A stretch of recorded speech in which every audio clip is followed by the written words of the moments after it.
د روژې میاشت ده، د جمعې مبارکه ورځ ده او د جمعې مبارکې ګړی دی. یو دعا وکړئ د خپل ځان دپاره، د خپلو بچیانو دپاره، زموږ او ستاسو د دې سیمې او د حالاتو دپاره یو دعا وکړئ. دا د دعا د قبولیت اوقات دي. الحمد لله رب العالمين والعاقبة للمتقين والصلاة والسلام على خير خلقه محمد وآله وصحبه أجمعين.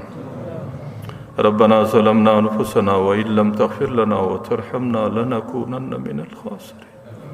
لا إله إلا أنت سبحانك، لا إله إلا أنت سبحانك، لا إله إلا أنت سبحانك إنا كنا من الظالمين، إنا كنا من الظالمين، إنا كنا من الظالمين.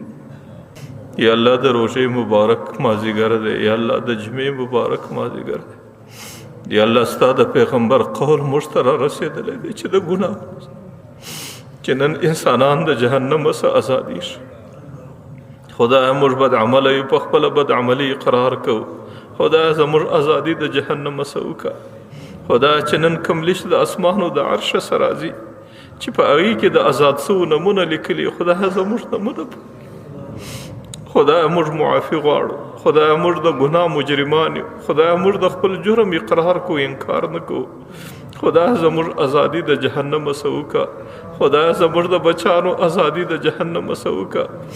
خدایه زموږ د کورونو د جهنم څخه زموږ د قریبانو ازادي وکړه. خدایه د ټول امت مسلمه د جهنم څخه ازادي وکړه. یا الله دا مازدیګرونه دي، خدایه نه معلوم چې بیا به زموږ بیا مازدیګرونه په نصیبي که به نه وي. خدایه په دې مازدیګرو کې زموږ د جهنم د ازادۍ اخرنۍ فیصله وکړه. خدایه زموږ د جهنم څخه د ازادۍ فیصله وکړه. خدایه زموږ د قریبانو د بچیانو د جهنم څخه د ازادۍ فیصلې وکړه. خدایه چې څومره انسانانو په دې روژه کې ګناهګاره دي، خدایه ګناهونه ور معاف کړه. خدایه توفیق د دې ورکړه چې د ګناهونو څخه په حفاظت دا روژه تیره کړي. خدایه چې څومره انسانان د ستړو سره مخ دي، خدایه ته د ستړو سره موږ محفوظه کړه. خدایه زموږ دغه سیمه ستړې ده. خدایه پر دې سیمه باندې زندگی تیرول ګران سو.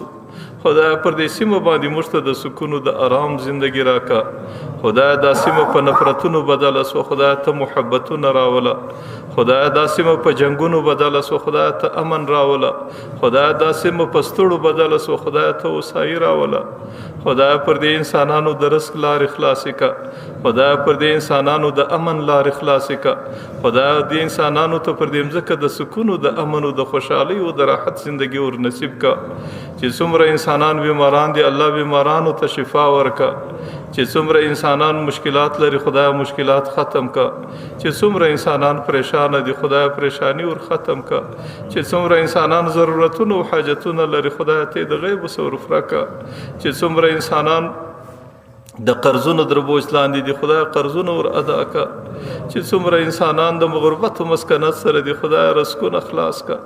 خدایه رزقونه آزاد کړه. خدایه رزقونه پراخ کړه. خدایه د اسمان دروازې، خدایه کمی د حاکمانو ستمه ختمه د ستا د ذات سمې تمه نه د ختمه. خدایه ته ارحم الراحمین، یا الله ته ارحم الراحمین، یا الله ته راحم المساکین، ته پر موږ باندې رحم وکړه. خدایه د رحمت عشره ده، خدایه د بخښنې عشره ده، خدایه د وصایي عشره ده. خدایه ته زموږ معاشرې ته د رحمت په نظر وګوره. خدایه زموږ معاشره د ستړو، د مشکلاتو، د تکلیفو، د بدامنیو، د جنګو سره وساته. خدایه ته پر موږ باندې اسانه او خوشحاله ورځې راوله. چې څومره مردگان په قبرو کې دي، خدایه د هغې قبرونه جنتونه که زموږ مور و پلار دي، خدایه دا د مغفرت مازدیګرونه دي، خدایه د هغې بخښنه وکړه. ربنا تقبل منا انك انت السميع العليم وتب علينا انك انت التواب الرحيم. وصلى الله تعالى على خير خلقه.